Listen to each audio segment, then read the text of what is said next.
বাড়ির পাশে মুদি দোকান কিভাবে করবেন এরকম একটি কমেন্ট করছে এক ভাই, খুব ভালো লাগছে, আমি দেখাবো। দুই ভাই কমেন্ট করছে, সেগুলো আমি লাইভ স্ক্রিনে প্রমাণ সহ দেখাবো। এই যে মুদি দোকান, রিসেন্টলি আমাকে অনেক ভাইরা প্রশ্ন করে থাকেন এবং কমেন্ট করে থাকেন, আসলে এই মুদি দোকানের ব্যবসা কীরকম লাভ হয় এবং কিভাবে দিতে হয়। শুরু থেকে দিতে গেলে আপনার কত টাকার প্রয়োজন এবং কোন জায়গা দিলে আপনার বেশি চলবে, এবং আশপাশে যদি 3 থেকে 4টে দোকান থাকে তাও কোনো অসুবিধা নাই, আপনি সুন্দরভাবে অল্প টাকার ভিতরে আসলে এরকম একটি মুদি দোকানের ব্যবসা করতে পারবেন। সেগুলো আমি লাইভ স্ক্রিনে প্রমাণ সহ দেখাচ্ছি। দুই ভাই কমেন্ট করছে, তো এক ভাই অনেক বড় লম্বা একটু কমেন্ট করছে, কষ্ট করে ভিডিওটা না টেনে ফুল দেখতে থাকুন। তো বন্ধুরা, আমি চলে আসলাম কমেন্টে, এখন আপনারা নিজ চোখে দেখুন এবং আমি পড়তেছি সেগুলো শুনুন। রবিউল ভাই, আমি আমার গ্রামে আমার বাড়ির সাথে মুদি দোকান দিতে চাই। আমার পুঁজি আছে 1.5 লক্ষ টাকা, কিন্তু আগে থেকেই গ্রামে দোকান আছে 4টা, কিন্তু তারা বেশি দামে জিনিস বিক্রি করে থাকে, কিন্তু আমি চাই হাটের দামে বিক্রি করতে, যাতে আমার দোকানে বিক্রি বেশি হয়। আমি বর্তমানে সৌদি আরব থাকি, তবে 1 সপ্তাহে পরে আমি বাড়ি যাব।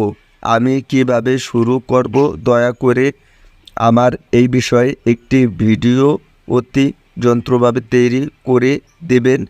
আমার ভিডিওর অপেক্ষায়, আপনার ভিডিওরও অপেক্ষায় রইলাম। মাফ করবেন কমেন্টগুলো অনেক বড় হলো। তো বুঝতেই পারতেছেন এই ভাইটা আর কি প্রবাসী থাকে, আর কি বিদেশে থাকে। সে 1 সপ্তাহ পরে এসে বাড়ির পাশে দোকান দিতে চায়, সেখানে আরও 3 থেকে 4টে দোকান আছে। তো বুঝতেই পারতেছেন হাটের দামে বিক্রি করবে, অর্থাৎ সে 2টে কমেন্ট করছে আর একটা ঠিকানা দিছে। এই কমেন্টটার ভিতরে ঠিকানা দেয়নি, বাট আরও এক ভাই কমেন্ট করছে। তো কমেন্টটা বড় হয় যার কারণে, একটু অনেকটা বড় করে ফেলছে, যার কারণে আমার পড়তেও একটু অসুবিধা হচ্ছে। আচ্ছা, নেক্সটে যে কমেন্টটা করছে সেটা আমি এখন পড়ে শোনাচ্ছি। সো সেগুলো ঠিকানা দেওয়া রয়েছে, এই ঠিকানাটা এখন আর কি দেয়নি, বাট আর এক ভাই কী কমেন্ট করছে সেগুলো একটু পরে দেখাচ্ছে। ওকে, তো ভিডিওটি দেখতে থাকুন।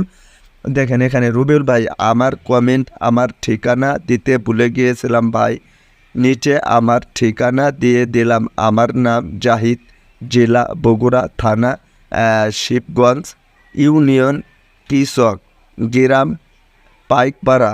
তো বুঝতেই পারতেছেন বগুড়া থেকে আর কি এই ভাইটা কমেন্ট করছে। সেখানে হয়তো তার গ্রামের বাড়ি, সে প্রবাসী থাকে, সে ওখান থেকে এসে ব্যবসা করতে চায়। আপনাকে অসংখ্য ধন্যবাদ এরকম যারা কমেন্ট করবেন।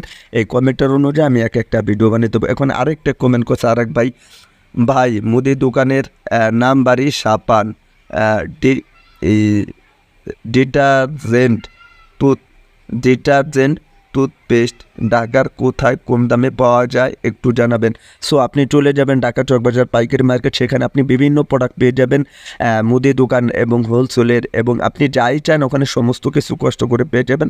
চলে যাবেন ওখানে। ধন্যবাদ আপনাকে। আর এখন এই বাড়ির পাশে মুদি দোকান দেখেন। সো এই যে একটি বাড়ির পাশে একটি মুদি দোকান, তো এরকমভাবে যদি আপনি ব্যবসা করেন তাহলে সেটা কী করতে হবে, গ্রামে এরকম আপনার যদি দেখেন, ওই যে ওখানে একটি দোকান, আমার সামনে একটি দোকান, আর দোকান আছে, আমি সেগুলো একটু পরে দেখাচ্ছি। এরকম যদি দোকান থাকে তাহলে আপনি এই দোকানে কিভাবে মাল বিক্রি করতে, এখানে অ্যাকচুয়ালি এই যে একটি মুদি দোকান গ্রামের ভিতরে, তো গ্রামের মানুষ এরকম টিভি থাকলে সবচেয়ে ভালো হয়। কাস্টমার এসে সময় কাটায়, ওই যে লুডো খেলে এবং চা খায়, অনেকে এসে আবার গল্প গুজব করে, সেগুলো দেখে থাকেন এবং আর কি পড়েন। তো সেগুলো কীভাবে করে আমি একটু সেগুলো পরে দেখাচ্ছি। আর এই যে দেখেন এখানে আর কি চায় রয়েছে, দোকান রয়েছে, এবং ওই জায়গা আরও জিনিস বিক্রি করে, তো সেগুলো আমি একটু পরে দেখাবো। তো দেখেন গ্রামের মানুষ আসলে আপনার এরকমই সিস্টেম, যদি আপনার দোকানে চায়ের ব্যবস্থা থাকে এবং যদি আপনার আড্ডা জমানো থাকে তাহলে দেখা যাইতেছে আপনার ভালো হয়। সো ফার্স্ট আমি চলে আসবেন এরকম পাইকারি দোকানে, আপনাদের এলাকা কিংবা আপনাদের শহরের ভিতরে আপনি যেখানে থাকেন, যে কোনো হাট বাজারে দেখবেন বড় পাইকারি দোকান পেয়ে যাবেন। সো এটা হচ্ছে আমাদের মেন শহরের যে পাইকারি দোকান, এখানে শুধু একটা না, আরও হাজার হাজার দোকান আছে। এরকম পাইকারি মুদি দোকানে চলে আসবেন। একটা মুদি দোকানে যখন আপনি আসবেন, আপনার নানা ধরনের আইটেম আপনি পেয়ে যাবেন। সো সেখান থেকে আপনি বেছে আপনার যে প্রোডাক্টগুলো দরকার, এবং আপনি ঘুরে দেখবেন যে তারা কি বিক্রি করতেছে, আপনি তাদের থেকে 1 থেকে 2টা প্রোডাক্ট বেশি বিক্রি করার চেষ্টা করবেন। তাহলে আপনার দোকানের কাস্টমার অন্য দোকানে চলে যাবে না। আর সবসময়ের জন্য একটা জিনিস খেয়াল করবেন যে মুদি দোকানে কোন কোন প্রোডাক্টগুলো বেশি চলে সেগুলো আপনাকে খেয়াল করতে হবে। আর এই জিনিসটা আপনাকে ফলো করতে হবে যে কাস্টমারের পছন্দ করে কি এবং কোন জিনিসটার উপর চাহিদা বেশি সেই প্রোডাক্টগুলো আপনাকে বেশি রাখতে হবে। তা না হলে আপনি যদি একটা প্রোডাক্ট না দিতে পারেন ফার্স্ট টাইমে, তখন অন্য দোকানে চলে গেলে মন খারাপ করবে, বলবে যে প্রথম দোকান দিছে দেখেন। আমি প্রমাণ সহ দেখাচ্ছি, এই যে হচ্ছে গোডাউন মুদি দোকানের। এরকম গোডাউনে এসেও আপনি দেখতে পারেন যে তারা কি রাখছে, তাদের চিন্তে বেশি আনকমন জিনিস আপনি 1.5 লক্ষ টাকার ভিতর আপনি রাখতে পারবেন। অল্প অল্প করে রাখবেন, তাতে কোনো অসুবিধা নেই। এটা হচ্ছে আপনার বেকারি সিস্টেমের বিস্কিটের আইটেম, বিস্কিট, কেক, রুটি, নানা ধরনের প্রোডাক্ট, চানাচুর এবং সকল প্রোডাক্ট এখানে আপনি পেয়ে যাবেন। আপনি আসবেন, যখন আসবেন একটা দোকান ছাড়া 5টা দোকান আপনি দেখবেন, শুনবেন, যাচাই বাছাই করে কিনবেন। লাস্ট টাইমে টাকাটা দেবেন, আগের থেকে আপনি টাকাটা দেবেন না। একটা কথা বলতে চাই সবসময়ের জন্য, যখন আপনি ফার্স্ট টাইমে ব্যবসাটা শুরু করতেছেন তখন আপনাকে দেখে শুনে বেছে মালগুলো নিতে হবে, যে ডেট আছে কিনা, জিনিসটা কি পুরনো, আপনি যে প্রোডাক্টটা নেবেন সেটা কি পুরনো না নতুন, সেগুলো আপনাকে খেয়াল করতে হবে।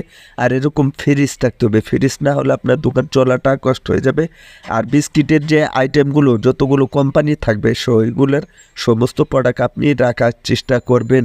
বাংলাদেশের যেরকম পিরান কোম্পানি, আকিস কোম্পানি, অলিম্পিক কোম্পানি, এরকম যতগুলো কোম্পানি আছে সেই ধরনের কোম্পানিরগুলো মাল রাখার চেষ্টা করবেন। এই যে হচ্ছে মুদি দোকান দেখেন, এই মুদি দোকানে কি আছে, এখানে ফ্রিজ আছে, টিভি আছে, সে চা বিক্রি করে।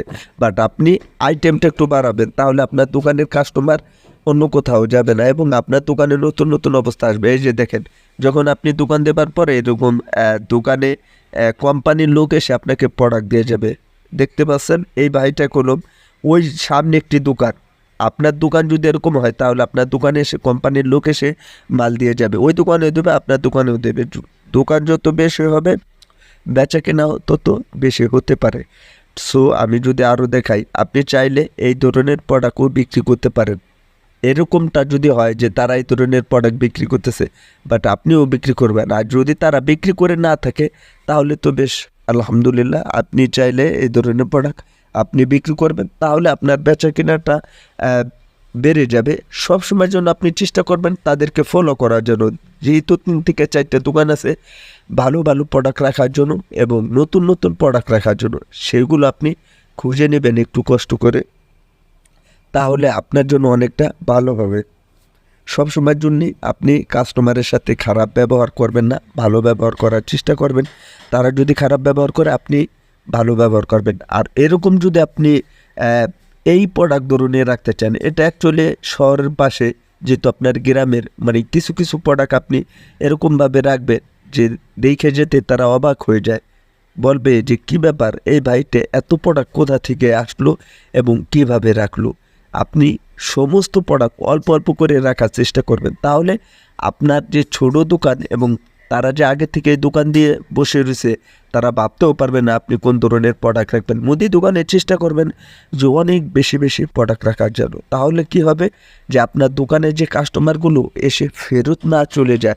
একটা প্রোডাক্ট যখন চাবে তখন একটা প্রোডাক্ট কিনতে এসে যদি দেখে আরও কিছু প্রোডাক্ট আছে আপনার দোকানে, তাহলে কিনে নিয়ে যাবে। এবং দোকানের ডেকোরেশনটাই হচ্ছে মেন, আপনাকে সুন্দর করে দোকানটা সাজাতে হবে। যদি এগুলো করতে পারেন তাহলে আশা করা যায় আপনার দোকানের কাস্টমার অন্য কোথাও যাবে না এবং বেচা কেনার যেটা সেটাও বেড়ে যাবে। এই ভিডিওর ভিতরে বিষয়টি বুঝাতে পারলাম। ভিডিওটি ভালো লাগলে লাইক, কমেন্ট আর শেয়ার করবেন।